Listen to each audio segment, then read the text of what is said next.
The elevator hummed down past the lobby, past the parking levels, until the panel lit a single letter, B2. Hudson Ainsworth shifted the cardboard box against his hip. Fluorescent tubes stuttered overhead in the empty corridor. 24 floors above him, Margot Eldridge stood at the glass wall of her office, watching the parking lot below, the memo she had signed 90 minutes earlier still warm on her desk. The lobby clock read 1:47. In 3 hours, a black motorcade would stop at the front entrance, and a United States Senator would walk through the revolving doors and ask one question. Where is Hudson? That morning had begun like any other Tuesday at Meridian Strategic Advisors. Vance Holcomb walked into Margot's office at 9:15 without knocking, a manila folder under his arm, and the kind of soft, regretful expression he had perfected over 30 years of telling executives what they did not want to hear. He set the folder on her desk and waited until she looked up from her screen. "We have a compliance issue," he said. "Hudson Ainsworth, records analyst, floor 12. He pulled a sealed archive last Thursday. Nothing that he had clearance for." Margot opened the folder. The evidence inside was thin. A single access log. No timestamp on the actual retrieval. No witness, no manager sign-off. No IT confirmation. She read it twice and looked at Vance over the rim of her glasses. "This is one line, Vance. It's one line that becomes a board memo by Friday," he said gently.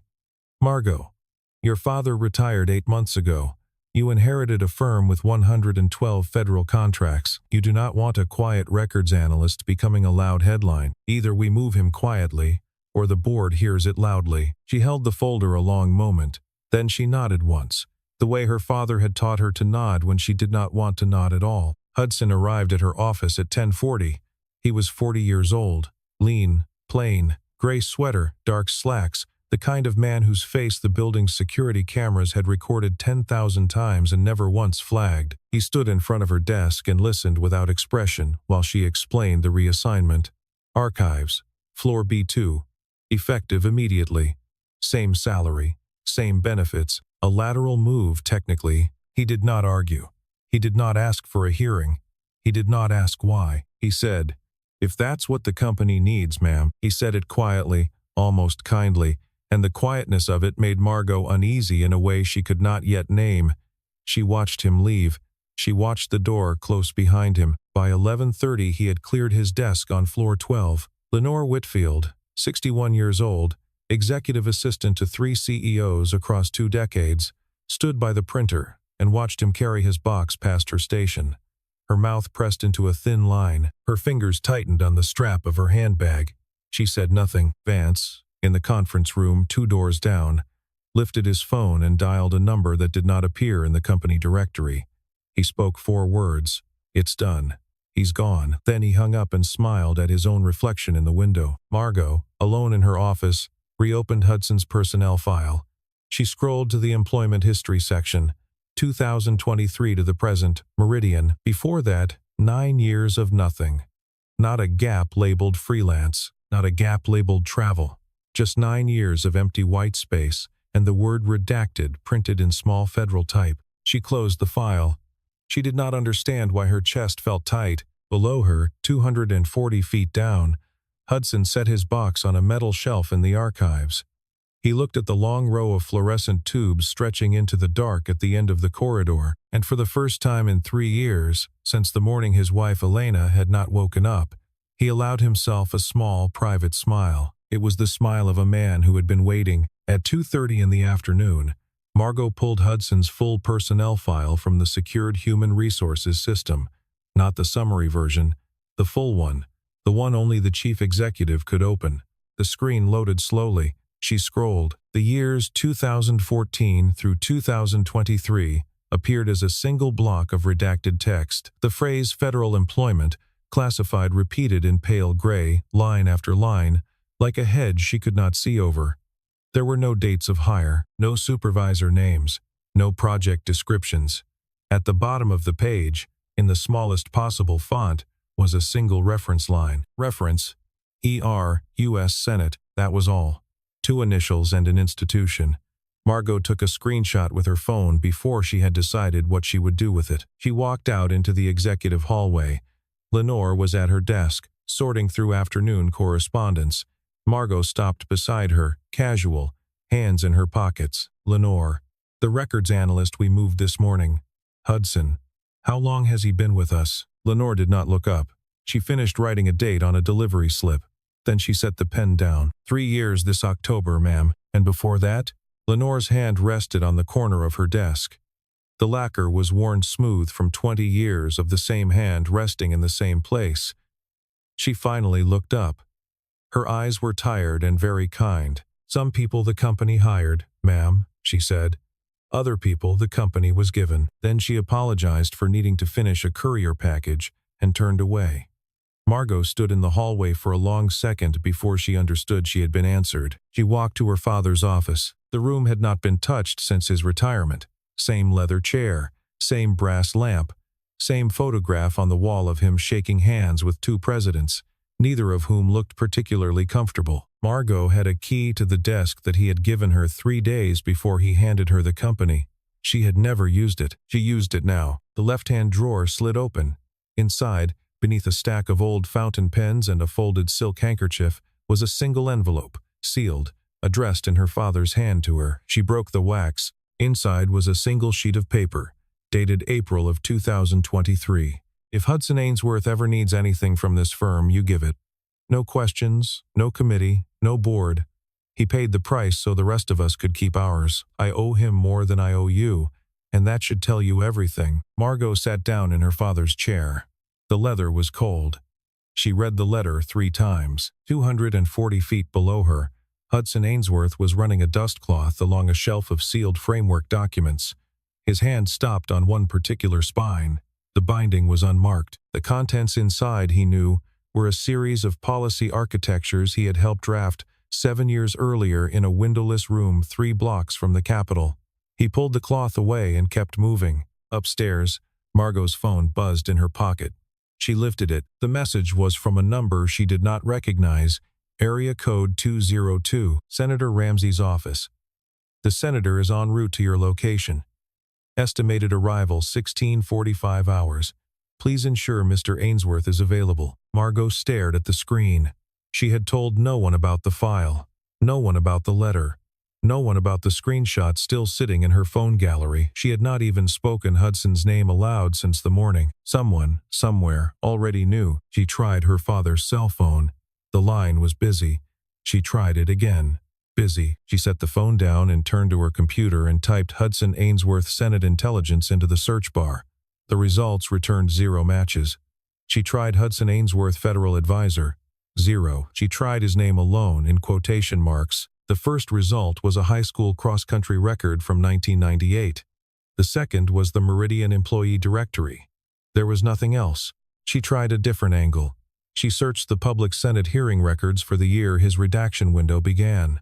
She entered no name, only the date range, and filtered by closed session attendance. Most of the entries returned were redacted as well. One unclassified line, dated September of 14, noted a junior counsel sworn in to the Select Committee on Intelligence. The name was a single letter and a period. H. She closed the browser. She had already learned more than she was meant to. A knock at the door. Vance stepped in without waiting for her answer, smiling broadly. Margot. The restructure went cleanly. Smooth. I was thinking a small celebration. Maybe drinks at the Hay Adams. You and me, 6 o'clock. She closed the search tab before he could see the screen. She smiled the same practiced smile her father had taught her. Another night, Vance. I have a board memo to finish. He hesitated in the doorway. Of course. Good call on the records guy, by the way. Clean exit. She noticed it then. He had not said Hudson's name, not once. In 3 meetings about him, not once. He had said the records guy, the analyst, that one. Names were how powerful men kept track of who mattered. Vance had been erasing Hudson for weeks. She waited until the door closed. Then she stood and rode the elevator down to floor 12. She told the floor manager she was running a routine compliance check on the access logs. He pulled up the system on his terminal and stepped aside. She searched for queries against Hudson Ainsworth's personnel file in the last 7 days. Vance Holcomb. Tuesday, Thursday, Saturday. 3 entries. None of them logged with a stated reason. each one time-stamped between 10 and 11 at night. Margot stared at the screen for a long time. On the way back to the elevator, she stopped at a glass partition that looked out across the analyst floor and saw Hudson's old desk, already cleared, already wiped clean by someone in facilities. A small potted succulent on the corner had been moved to a colleague's station. The speed of his erasure was the most telling thing she had seen all day. Then she thanked the floor manager and walked back to the elevator and pressed B2. The car descended. The numbers ticked down. She thought about the things she had assumed about Hudson Ainsworth in the 8 months she had been chief executive. That he was shy, that he was simple, that he was easily moved without consequence. She had assumed each of those things because no one had ever bothered to correct her. The elevator opened on the basement. The fluorescent tubes still stuttered. Hudson sat on a wooden crate at the end of the corridor, eating an apple, reading something small in his lap. He looked up at her. He was not surprised to see her. Margot stepped out of the elevator. Her heels echoed on the concrete. She crossed half the distance to him and then stopped, as if she had walked into a room without knowing why. "I came down to check the working conditions," she said. The line sounded weak in her own ears. "The space. I wanted to see it." Hudson stood. He set the apple on the crate and tucked the small notebook into the breast pocket of his sweater. He did not approach her. 2 meters between them. The fluorescent tube above her head clicked once, dimmed, brightened again. "It's fine, ma'am," he said. "It's quiet. I don't mind quiet. Is there anything you need?" "No." She nodded. She looked at the shelves. She looked at the floor. Then she looked at him directly for what might have been the first time since she had become his employer. "Why didn't you say anything this morning?" He considered the question. Not defensively, carefully. The way a man considers whether to give a true answer or a kind one. "Because I knew you'd come down eventually," he said. She did not understand what he meant. She did not ask him to explain. The not asking was, she thought later, the most adult thing she had done in months. Her eyes dropped to the notebook in his pocket. A corner of paper stuck out. On it, in the round, careful handwriting of a child, she read 3 words before he noticed her looking. "Daddy, don't forget." He saw her see it and closed the flap of his pocket gently. "Your daughter?" she asked. "Poppy. She's 8. He paused. "She likes maps." It was the first thing he had ever told her that was not about the work. She held the sentence in her chest for a moment, longer than necessary. He moved to the corner of the room, where an old water dispenser hummed against the wall, and filled a paper cup. He held it out to her. She crossed the remaining distance and took it. Their fingers did not touch. The water was cold and faintly tasted of the metal pipes that fed it. The clock on the far wall ticked to 4:38. Her phone rang. She lifted it. The receptionist's voice was breathless. "Ma'am, there's a motorcade at the front entrance. 3 black vehicles. United States Senate plates. They're asking for someone named Hudson." Margot lowered the phone slowly. Hudson had heard. He looked down at his hands. He breathed in once. Then he looked up at her, and for the first time she saw past the gray sweater and the records analyst and the man she had moved to a basement that morning. "You should go up, Miss Eldridge." She shook her head once. Slowly. "I think she's coming down." In the service stairwell beyond the wall, the heavy fire door opened on a higher floor, and a single pair of low heels began to descend, accompanied by 2 heavier sets of men's shoes. The sound carried down the concrete shaft, measured, unhurried, the rhythm of a person who had walked into rooms much harder than this one. Hudson straightened his sweater. He did not look away from Margot. "Stand to my left, please," he said quietly. Out of habit, she did. The fire door at the end of the B2 corridor opened. Senator Eleanor Ramsey stepped through. She was 58 years old. Gray wool coat, pearl earrings, no briefcase. 2 members of her security detail flanked her, 6 steps behind. She did not look at Margot. She did not look at the shelves or the stuttering lights or the apple still sitting on the wooden crate. She looked at Hudson and stopped walking 3 meters from him. "Hello, Hudson," she said. Her voice was low.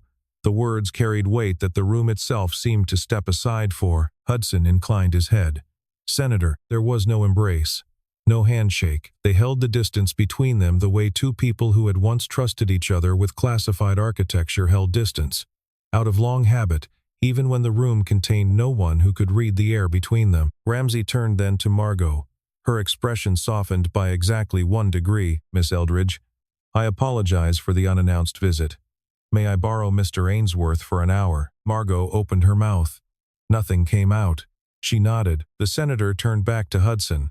She spoke as if Margot were a colleague who had clearance, not a stranger who had just demoted him. Hudson, the Anderson framework, the Senate version, the one you drafted in 19, there's a clause in Section 4 that Treasury is reading the wrong way, and a bilateral agreement with Ottawa is 48 hours from collapse. The chair has asked for you personally. I need you in Washington tonight. Hudson was quiet a beat. Then, I have my daughter at 6, Senator. Bring her. My staff will manage. Yes, ma'am. It was the only yes he had said in the entire conversation. It carried more weight than the senator's request. Behind Margot, the elevator chimed. The doors opened. Vance Holcomb stepped out, breathing hard, his suit jacket askew. He must have run down from his office the moment the receptionist called up. Senator Ramsey. His voice came out too bright, too loud. He moved forward with a hand extended. What an honor. I'm Vance Holcomb, Chief Operating Officer here at Meridian, and I just want to say, Senator Ramsey turned her head. She looked at Vance. She looked at him for exactly 1 second. Her eyes registered him the way a person registers a stain on a coat that they will deal with later. Then she turned back to Hudson, as if Vance had not spoken, as if Vance was not in the corridor at all. My car is out front, Hudson. Yes, ma'am. Vance's hand was still extended. The air around it cooled. He lowered it slowly. Margot watched him. She watched the way. His smile froze on his face, and then began, very slightly, to fail at the corners. She watched him glance at her for support and find none. She watched him understand, in real time, that he had been the most powerful man in this building for 15 years, and that he was, in this corridor, on this afternoon, nobody at all. She felt no satisfaction, only clarity. She did not need anyone to explain anything to her ever again. Hudson walked past her. As he passed, he said, very quietly, only to her, "Thank you for the water." Then he walked beside Senator Ramsey down the corridor and through the fire door and was gone. Margot stayed in the basement 1 full minute after the door closed. She listened to the fluorescent tube above her stutter and click. She listened to the elevator behind her hum back to life. She listened to her own breathing. Then she rode up to floor 24. She walked past her own office without entering. She walked directly to Lenore Whitfield's desk. Lenore was already standing. She had been waiting. "I need everything you know," Margot said. Now, Lenore did not speak. She bent and opened the bottom drawer of her desk, the one she kept locked with a key she carried on a chain around her neck. From inside she lifted a craft envelope, faded at the corners from years of careful handling. The front bore 3 words in her father's handwriting. "For Margot, when she's ready." Margot took the envelope to the small couch by the window and sat. Lenore stood at a respectful distance. The afternoon light fell low and orange across the carpet. Inside the envelope were 2 items. The first was a contract. 3 pages. Letterhead from the Office of the Director of National Intelligence. Countersigned by her father in April of 2023, the terms were brief and unusual. Meridian Strategic Advisors agreed to provide a senior records position to Mr. Hudson Ainsworth, indefinite duration, with 3 stipulations. Salary at a defined floor. Workload at a defined ceiling. Schedule compatible with single-parent custody of a minor child. The position would serve as civilian cover during a debriefing and reintegration period of unspecified length. The board would not be informed. The chief executive at the time of execution, her father, would be the sole signatory of record. Margot read the document twice. Her father had hidden a federal contract inside his own company. He had given Hudson a basement to disappear into long before she had thought to send him there. The second item in the envelope was a photograph. It was creased along one edge. Her father stood in a charity gala tuxedo, perhaps 15 years younger. Beside him stood a woman in a navy dress, dark-haired, holding a glass of water rather than wine. The caption on the front, written in her father's hand, read State Department Fundraiser, 2016. Margot turned the photograph over. "Elena saved my life in 2014," the back read. "I never told you. She kept my heart going on a Lufthansa flight out of Frankfurt for 2 hours with her hands. She died before I could repay her. Take care of her family. That is the only inheritance I am asking you to honor." Margot's eyes moved to Lenore. Lenore spoke quietly. Your father was on the Frankfurt flight in October of 2014, cardiac event over the Atlantic. There was no physician on board. Elena Ainsworth was returning from a State Department posting in Berlin. She was a registered nurse on detail. She kept him alive for 2 hours until they landed in Newark. He never told you because he didn't want you to feel obligated by a debt that was his. She paused. She passed 3 years ago. He started looking for a way to repay Hudson before the funeral was over. Margot sat very still. She thought about the wooden crate in the basement, the apple, the notebook, the cup of water Hudson had given her, drawn from a filter he had probably installed himself. She had spent the morning believing she was the one with authority in this building. She understood now that authority had been moving through Hudson Ainsworth, around him, on his behalf, for years before she had ever signed her first memo. She stood. She did not put the envelope back. She held it in her hand, visible, the way she had once seen her father hold documents he intended to make weather. Vance Holcomb walked past Lenore's station in the hallway. He saw the envelope. He saw Margot's face. His step did not break, but his eyes narrowed. Margot met his gaze across the corridor and held it. Vance, my office. 5 minutes. He nodded once, jaw tight, and kept walking. Lenore Whitfield, for the first time in the 8 months Margot had known her, allowed herself a small, satisfied smile. Vance entered her office at exactly 5 minutes later, with the same loose, paternal posture he had worn that morning. He moved toward the chair across from her desk. Margot did not invite him to sit. He stopped. She slid the demotion memo across the desk toward him. The paper made a single dry sound against the wood. Withdraw it. Tonight. Public retraction by Monday. Personal apology to Mr. Ainsworth on company letterhead. Signed by you, copied to me. Vance laughed once, a short bark of disbelief. Margot. You can't be serious. This man drafted half the federal legislation our top 3 clients pay us to interpret. You knew. You've known for years. She paused. You opened his personnel file 3 times last week, Tuesday at 10:47 p.m., Thursday at 11:06 p.m., Saturday at 9:52 p.m. From your home network. The logs are on my server. His face moved, very slightly. The skin around his mouth went still. He recovered. Margot, you're new. The board will not accept a unilateral reversal. The shareholders who remember your father. She opened her laptop. She turned the screen toward him. On it was a document. A leaked draft strategy report from 2017. The metadata pane was open beside it. The author field read Vance Holcomb. The timestamps showed the export had been pushed to an external server 3 days before the leak appeared in a competitor's deck. Lenore archived it the morning the leak hit, Margot said. She kept it in the same drawer where she kept the envelope from my father. She has been waiting 8 years to show one of us. I'm the one she showed. Vance did not speak. The bark of confidence had gone out of his throat. You leave Friday, she said. Resignation, personal reasons. Quiet exit, full severance, non-disclosure on both sides. Or, you leave Friday loudly, with the leak in the Washington Post on Monday. Your choice. He stood for a long moment in the middle of her office. He looked at the photograph on her desk of her father at his retirement dinner. He looked at the door. He walked out without speaking. Margot sat down. She did not move for 5 minutes. Her hands lay flat on the desk in front of her. The office was very quiet. Outside, the October light was going. At 5:38, she rose, picked up her coat, and went down to the parking garage. By 5:54, she was parked across the street from Maple Hill Elementary, 3 blocks from Hudson's apartment. She had asked Lenore for the school name on her way out of the building. Lenore had given it without question. The October light was already going thin, the way it goes thin in Northern Virginia in October. She did not get out. She had no right to. She watched. A black government sedan pulled into the side loop at 6:02. A young woman in a navy blazer stepped out, walked into the office, and emerged 30 seconds later holding the hand of a small girl with a dark braid down her back. The girl was wearing a green coat and carrying a folded paper map. The woman opened the back door of the sedan. The girl climbed in. They drove away toward the highway. Margot put her car in gear. She drove back to Meridian.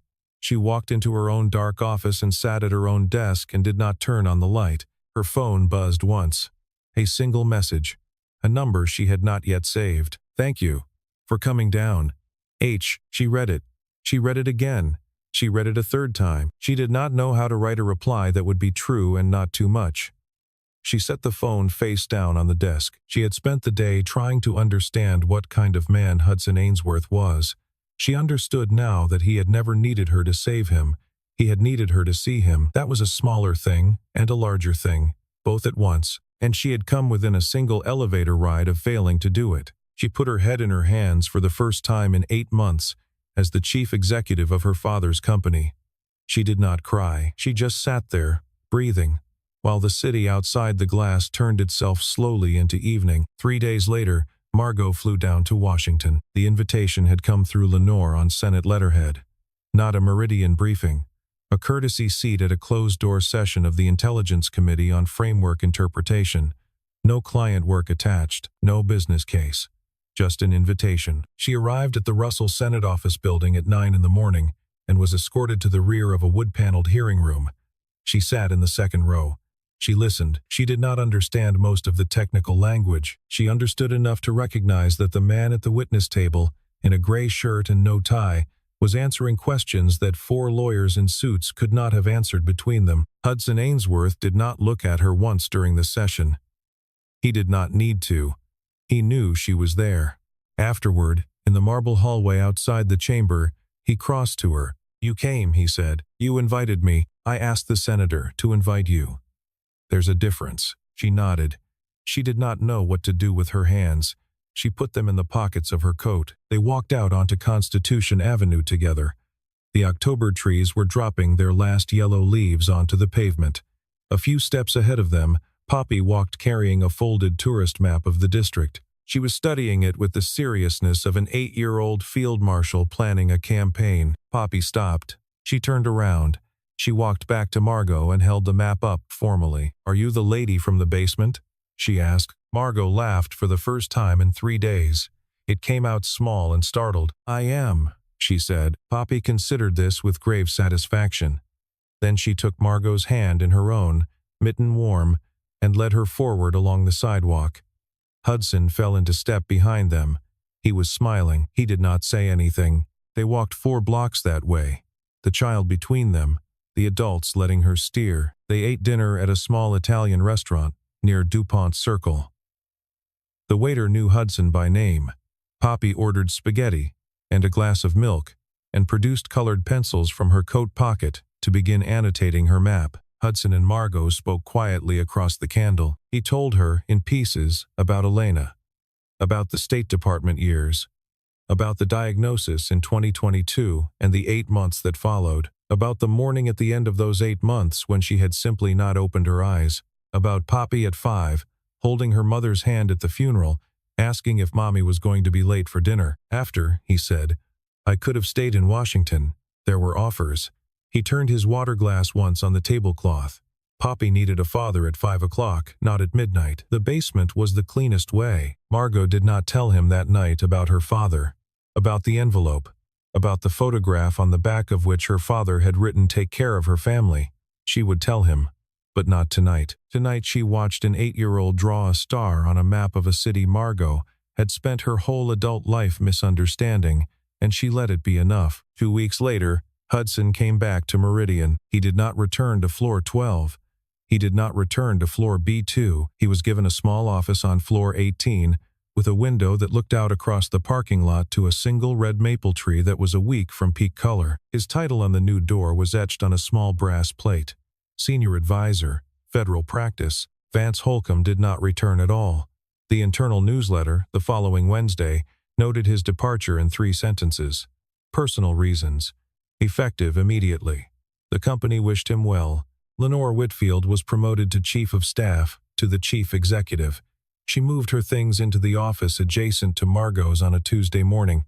She kept the locked drawer. On Hudson's first morning back, Margot walked past his office at 7:45. The door was open. He was already inside, sleeves rolled, reading a printed brief on his desk. She did not go in. She set a paper coffee cup on the corner of his desk. Black, no sugar, the way she had seen him drink it in the basement. She kept walking. Hudson looked up. He looked at the cup. He looked at the doorway. Margot was already past it, halfway to her own office, not looking back. He did not call after her. He simply lifted the cup, took a sip, and opened his laptop, and began to work. At 10 o'clock, the general counsel called Margot's line to ask whether the new senior advisor on floor 18 needed a separate clearance review. Margot told him the federal side was already handled. The counsel paused, then said only, "Understood, ma'am," and did not ask again. At 11, the head of the federal practice walked into Margot's office to introduce himself as Hudson's nominal supervisor. He had been with Meridian 14 years. He sat down across from her and said carefully, "Ma'am, I don't think I'm supposed to manage him. I think I'm supposed to learn from him." Margot looked at him a long moment. Then she said, "Both." In that order, he nodded once and went back upstairs. Late that afternoon, Margot returned to her desk and found a small folded sheet of paper resting on her keyboard. The handwriting was square and careful. "Tuesday is picture day at Poppy's school. You're invited. H." She read it 3 times. She did not reply by phone. She did not reply by email. She sat for a long moment with her hand flat over the paper as if to keep it from blowing away in a room that had no wind. She opened the leather-bound paper calendar her father had left her, the one she had not yet used, and she turned to the page for the following Tuesday. She drew a small mark in the corner of the date in pencil, light enough to be erased if she lost her courage, dark enough that she would see it every time she opened the book. Then she closed the calendar and set it on the corner of her desk where the brass lamp could light it. Through the wall she could hear Lenore on the phone with a federal scheduler, her voice low and certain, the voice of a woman who had been carrying other people's secrets for so long that she had finally been promoted into a job where she did not have to anymore. Tuesday came up clear and cold. The maple trees in front of Maple Hill Elementary had reached the red they had been working toward all season, and the schoolyard was full of small bright coats and parents with cameras. A teacher in a fleece pullover was lining up the second-grade class on the painted hopscotch grid. The other mothers stood in clusters along the chain-link fence, comparing camera angles, comparing schedules. Poppy stood in the front row of the second-grade class with her hair in a braid and a navy blue dress Margot had not picked out and did not know who had. The photographer counted to 3. The shutter clicked. The class shifted. He counted again. Hudson stood at the edge of the yard, hands in the pockets of his gray coat. Margot arrived 3 minutes late. She did not announce herself. She simply walked over and stood beside him, half a meter of cold air between their shoulders. Neither of them spoke. The photographer counted to 3 again. The breeze moved a single leaf across the toe of her shoe. When the class photo was done, the children scattered. Poppy saw them. She broke from the cluster of her friends and ran across the yard, holding a piece of folded construction paper above her head. She stopped in front of Margot and held the paper out with both hands. It was a drawing, not a house, not a family. It was a careful, deliberate map of the District of Columbia, the mall and the Capitol and the river all in the wobbling lines of an 8-year-old cartographer. In the corner of the map, drawn in red crayon, was a small circle. Beside the circle, in round, careful letters, were 4 words, "Lady from the basement." Margot took the paper in both hands. She did not cry. She folded it once, then once again, very carefully, along the lines Poppy had creased, and she slid it into the inside pocket of her coat where it rested against her ribs. Hudson watched her do it. He did not speak. When she turned to walk back to the car, his hand touched the inside of her elbow for 2 seconds lightly, the way a man steadies a glass that is not in danger of falling. Then he let go. He did not say thank you. He did not say I'm sorry. He did not say anything. Poppy ran up between them and took one of each of their hands in her own. Her mittens were red. The wool was warm against Margot's palm. She tugged them forward toward the gate of the schoolyard, chattering about lunch and about whether the photographer had remembered to get her good side. Above them, somewhere across the river in Washington, a Treasury official was reading a clause in Section 4 of a framework document for the 3rd time that morning and finally understanding it. He did not know whose words he was reading. He did not need to. 3 weeks earlier, a United States senator had walked down a service stairwell to a basement archive looking for him. Today, an 8-year-old held both their hands and walked them out into the light, and none of them, not the senator, not the chief executive, not even the man himself, had needed to say a single word for the world to finally see him.